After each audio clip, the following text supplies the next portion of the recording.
My parents skipped my daughter's birthday again, 3 years straight. No call, no card. A week later, my mom texted, "We need $1,800 from you. Your sister's baby shower isn't cheap." I just blocked them. And the next day they were already knocking on my door. My daughter just turned 10. A whole decade. Double digits.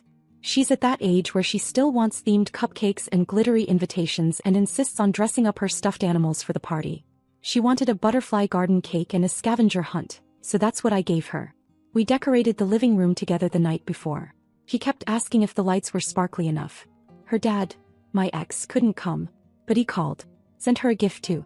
A little bracelet with her name engraved. Even his new wife remembered. But my parents, nothing. Not a card. Not a call. Not even a lazy Facebook message. Just silence like she didn't exist. And it's not like this was new. This was the third year in a row they'd skipped her birthday. 3 years. I'd reminded them a week before. Gave them a heads up. I even texted them pictures from her party. Her in her sparkly dress holding the cake we made together. I saw they viewed the photos. No response.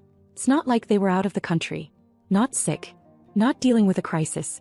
I knew exactly where they were that day. At my sister's house helping her plan her second baby shower. Her second. Meanwhile, their only grandchild on my side of the family turned 10 without a whisper from them. That night, after I cleaned up the glitter and tossed the leftover cupcakes in the trash, I let it sit. Didn't say anything. I'd been through this before. The excuses, the blame shifting, the half apologies laced with guilt trips. Then a week later the text came. No greeting. No mention of the birthday. Not a single word acknowledging they'd missed it. Just this. "We need $1,800 from you. Your sister's baby shower isn't cheap." I stared at it for a good minute thinking maybe I was reading it wrong. I wasn't. There was no typo. No autocorrect mistake. It was exactly what it looked like. A demand for money. Like I was their bank. Not a daughter. Not a mom they just insulted by ignoring her child's birthday. Just their financial plan B. That's when I blocked them. No warning. No explanation. Just opened my contacts and hit block on both of them. They've done this for years. Expected me to help. I have a decent job, good income. I never flaunt it, but they know. They've always leaned on me. Family vacations? I covered the Airbnb. Holidays? I hosted. My sister's first baby shower? I paid for half of it without blinking. I was the responsible one, the financially stable one, the one who got guilted into solving everything. But this time something cracked. Or maybe finally healed. The next morning, 9:42 a.m., there's knocking on my door. Not light knocking. Not neighborly. It was the kind of knock people use when they think they have a right to your time. I didn't answer right away. Just peeked through the peephole. My mom. My dad. Both standing there like they were about to lecture me for not doing enough. Again. They didn't know they were blocked. They probably thought I'd just forgotten to reply. That I'd come to the door smiling, wallet in hand, ready to be useful. I opened the door just a crack. They both looked surprised. That's when I realized they weren't here to apologize. They were here to make sure their plans stayed intact. But I'd already made mine. And they were not part of them anymore. The first thing my mom said at the door wasn't "Hi," or "We forgot her birthday," or even "Can we talk?" She just looked at me and said, "Did you get our message?" She meant the text about the $1,800. Not the message they sent by ignoring my daughter's 10th birthday for the third year in a row. I didn't invite them in. I stood in the doorway and told them yes, I got it, and yes, I blocked them. My mom blinked like she hadn't heard me right. My dad shifted his weight, glanced down the street like he wished he were anywhere else. I repeated it. I told them I blocked their numbers and no, I wasn't sending them a dime. They looked genuinely stunned. Not because I was angry, but because they honestly didn't expect consequences. My mom actually said, "Julia, this isn't like you. You always help." She meant it as an accusation, not a compliment. That was their entire issue in one sentence.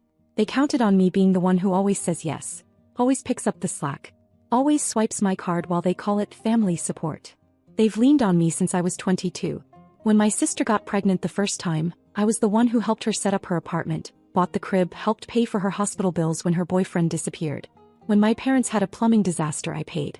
When they wanted a family vacation to Hawaii 2 years ago, I was the one who covered the house rental because they couldn't swing it this time. They always promised to pay me back. They never do. And every time I swallow it, tell myself it's family, that I'd want someone to do the same for me if I needed it. But I realized something standing there in the doorway. I've never needed it. I've never asked them for help. Because I knew it wouldn't come. So I told them no. And when my mom started talking over me about how my sister was stressed, how they already put down deposits, how I was blowing everything out of proportion. I just said, "You forgot your granddaughter's birthday." She didn't say anything. Just looked at me like that was beside the point. My dad finally opened his mouth to say something. No apology, no acknowledgement, just something like, "Let's not make this bigger than it is." And that's when I shut the door. 10 minutes later, my sister started texting. One after another, paragraphs saying Mom was crying in the car, saying I was making everything harder than it had to be. That they were all stressed and didn't need this drama right now. That the baby shower was already planned and now they were scrambling. She said I needed to get over myself. That just because I make more money doesn't mean I can hold it over everyone's head.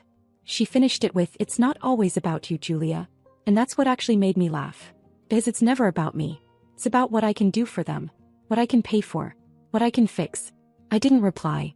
I turned my phone off, took my daughter out for pancakes and bought her the skateboard she'd wanted but never asked for. That night my dad left a voicemail. It was short. "Call us back so we can fix this. We need to move on." But I already had. The baby shower was set for the following Saturday, and if you saw the invite, you'd think it was a small wedding. White tents, catered buffet, pastel floral theme, customized sugar cookies with the baby's name on them, which hadn't even been announced yet, just the initial M. They had a photographer booked, a balloon arch ordered, even a violinist for the arrival moment. It was absurd. A production. I'd seen the invite weeks ago before the birthday incident, and at the time I'd laughed at the extravagance. But what caught my eye was my name at the bottom.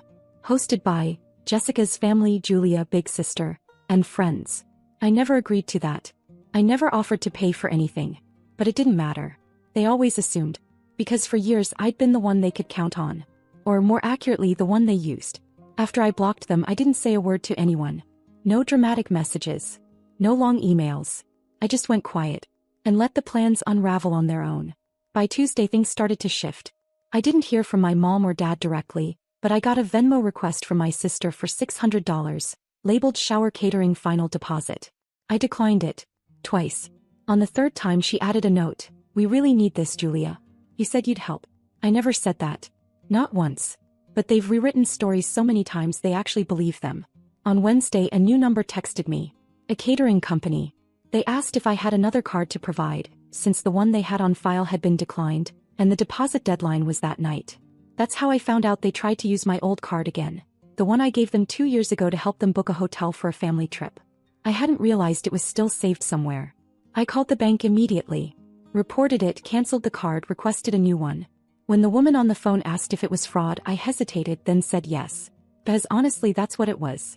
Later that night I got 3 missed calls from my sister. Then a flurry of texts, rapid fire, like she was just typing without thinking. "What is wrong with you? You're being cruel. Mom's crying nonstop. You always do this when things aren't about you. You're ruining the shower and you don't even care." I didn't reply to any of them. I went to bed and slept better than I had in weeks. Thursday morning I woke up to messages from 2 cousins and 1 aunt, asking if everything was okay and if the baby shower was still happening. Apparently the RSVP link stopped working. My sister must have shut it down. There was no announcement, no update, just silence. The same kind they gave me and my daughter a week earlier. I was tempted to respond, to send them the full story. But I didn't. I wasn't trying to turn anyone against anyone. I was just done participating. That night my sister called again. I don't know why I picked up. Curiosity maybe. She didn't waste time. She was furious. She said they were now over $1,200 short. That vendors were backing out. That people were texting her asking if the event was cancelled. That our parents were panicking and she was 8 months pregnant and didn't need this stress. I waited. Then asked one question. "Did you even remember her birthday?" She didn't respond. Just sat there in silence. So I kept going. I told her I wasn't trying to sabotage anything. I just wasn't participating. Not this time. Not ever again under those terms. I told her they could host whatever party they wanted with whatever money they had. But my role as backup while it was over. Then she said something I won't forget. "We thought you'd come around like always. You usually get over it." That was the moment it hit me. They counted on me not standing up for myself. They had built their expectations around the idea that I'd stay silent even when it hurt. That I'd absorb the hits and show up anyway. Not this time. I told her I wasn't angry anymore. Just awake. And then I hung up. Friday morning I checked the baby shower website. It was gone. I didn't need anyone to tell me. The whole thing had been called off. No apology. No explanation. Just silence. But I knew that wouldn't last. Because June was coming. And every June we did the big family beach trip. They'd already picked the house. Already started the group chat. Already assumed I was paying the deposit. They had no idea what was coming. June came fast. Too fast. The kind of month that feels like it's sprinting towards something, and I already knew what. The family beach trip. Every summer since I was 28 I booked the house. Always the same stretch of coastline in North Carolina, near the pier, 10 minutes from the taco place everyone liked. I handled the deposit, the contract, even the groceries. My mom always promised to Venmo me later. He never did. This year I waited. I wanted to see how long it would take them to ask. They didn't wait long. Second week of May I got added to the group chat again. Family Beach Week 2025 Sund. I hadn't said a word in it since last year. But there was a message from my mom. Hey everyone. Julia, we're thinking July 7th to 14th. Can you check availability for the same house as last time? No one said a word about the baby shower. Or my daughter's birthday. Or anything that happened just weeks before. They acted like none of it happened. That was the most surreal part. Like they'd decided to just skip the chapter and hope I'd do the same. I didn't respond. Not for a full week. Then finally I just said, I'm not going this year. You'll have to book without me. The group chat went quiet. Dead silent for 2 full days. Then my dad replied, why not? Is something going on? My sister followed. You're being really immature about all of this. That vacation is for the kids. I didn't respond. So they tried a different tactic. A call from my mom. I let it go to voicemail. She said she understood if I couldn't afford it this year, that they could all chip in more. That she'd even help me cover it if that's what I needed. That's when I realized, they actually believed money was the issue.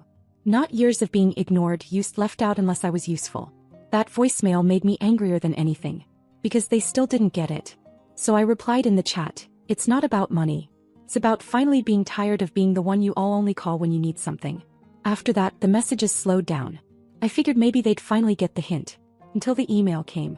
I was sitting at work on a Thursday, going through invoices when a subject line popped up from Shoreside Rentals. I opened it. It was a reservation confirmation for the beach house. But under my name. With my personal email. My billing address. And somehow, my new credit card number. I stared at the email like it was a magic trick. Then it hit me, they used my daughter's school payment portal.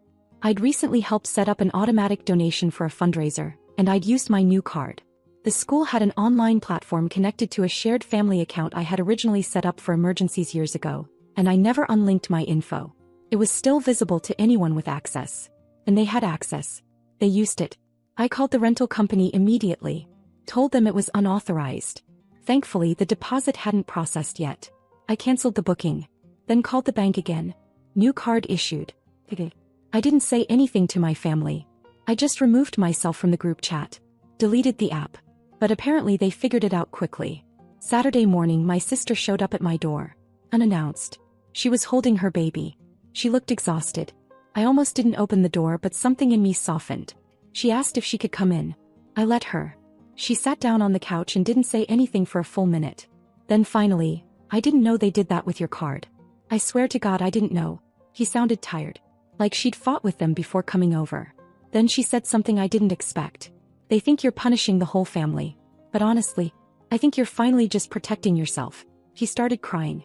Said she didn't want her kid growing up watching everyone treat me like that. That she was tired of the tension. That she wanted things to be different, but didn't know how to make that happen. I didn't say anything right away. Just sat with it. It wasn't the reconciliation I expected. It wasn't really a reconciliation at all. It was the first real moment in years. And it changed everything. It started with the letter. It came in a pale yellow envelope, the kind my mom uses for holiday cards. Her handwriting on the front was neat, precise. The way it always is when she's trying to look calm even when she's boiling inside. I knew exactly what it was the second I saw it.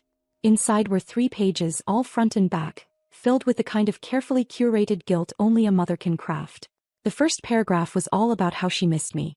How the distance lately had been hard on everyone. Then came a list of vague emotional appeals.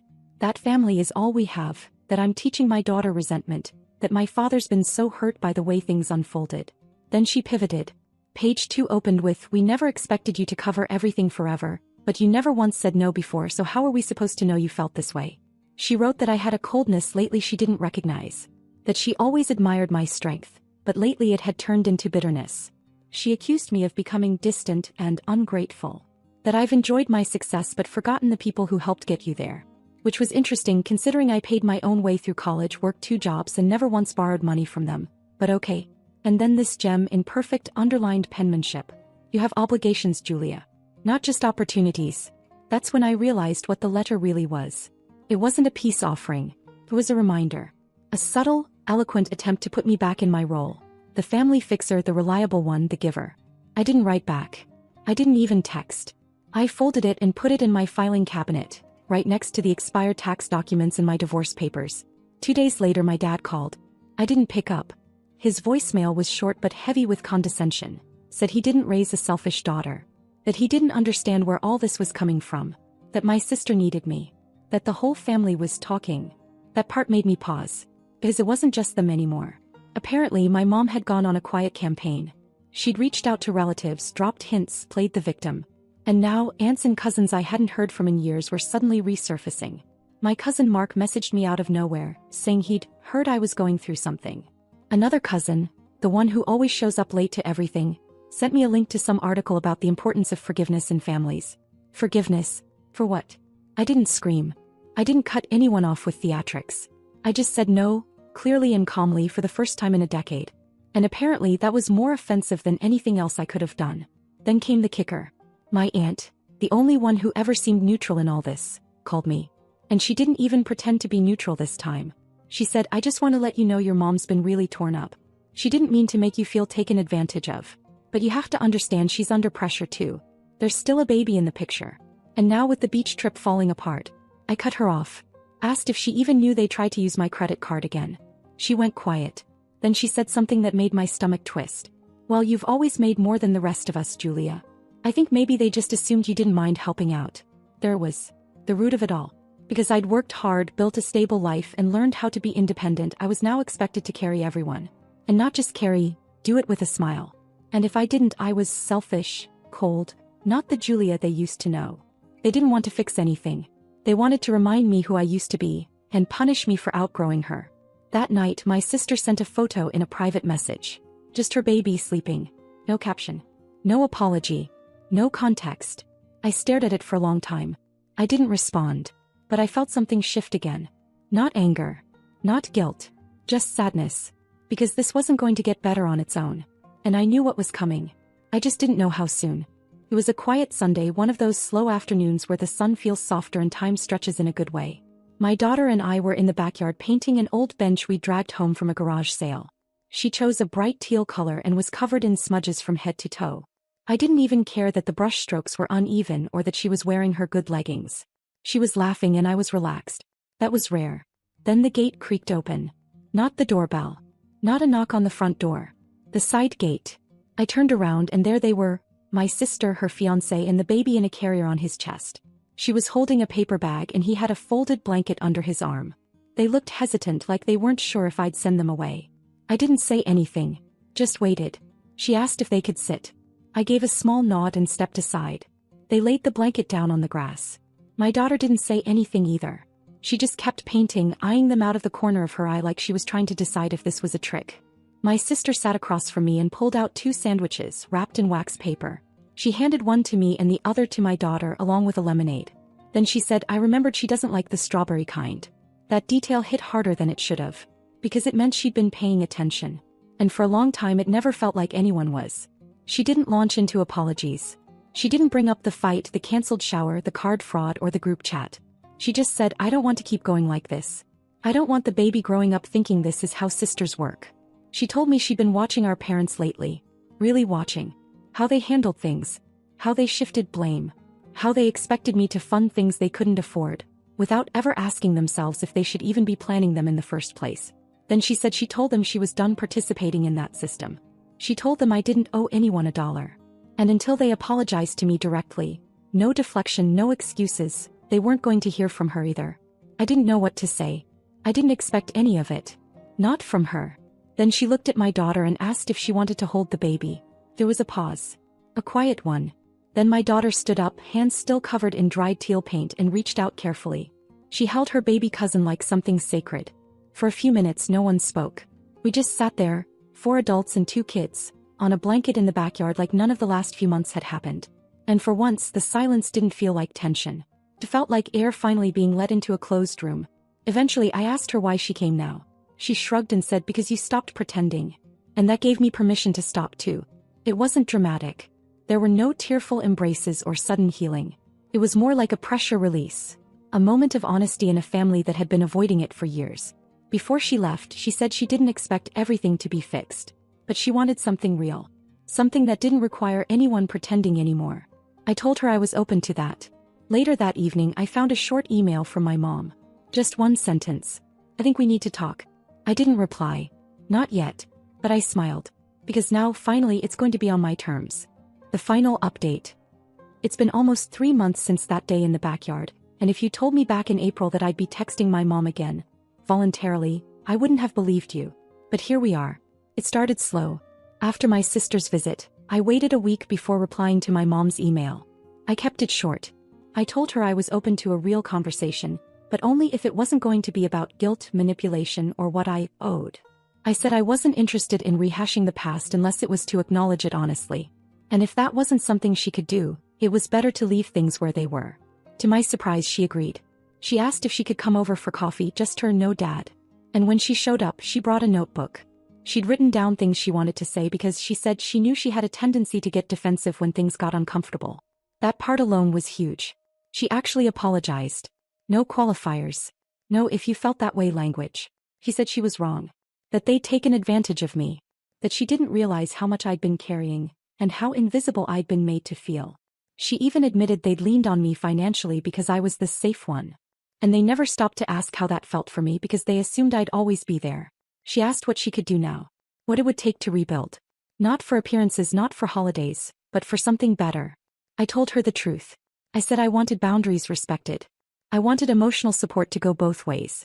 I wanted them to show up for my daughter consistently, not just when it was convenient. I didn't expect perfection. I just wanted effort. Since then, things have changed. Slowly but noticeably. My mom comes by twice a month to take my daughter out. Sometimes for ice cream, sometimes just to sit and draw with her. She doesn't make excuses anymore. She doesn't talk over me. She listens. That's new. My dad's been quieter. He hasn't apologized directly, and I'm not holding my breath. But he's made an effort. He sent my daughter a birthday gift. Late but thoughtful. He's also started calling me to check in, not just to ask for help. And my sister? She's been the most consistent of all. We talk almost every day now. Not long conversations, just little check-ins. Pictures of the kids. Random thoughts. Honest stuff. No pretending. She doesn't shy away from hard topics anymore, and she doesn't expect me to be her fixer. She even paid for her own portion of a small family weekend we did last month. No drama, no expectation that I'd swoop in. It's real. For the first time in years, it feels like a family where everyone is responsible for their part. No one's perfect, but no one's hiding behind old roles either. And I think that's what makes it work. There's still a lot we haven't unpacked. Decades of habits don't vanish overnight. But for now we're trying. And it doesn't feel forced. I still say no sometimes. I still protect my time, my energy, my daughter. But I do it knowing they finally understand why. And that might be the biggest change of all.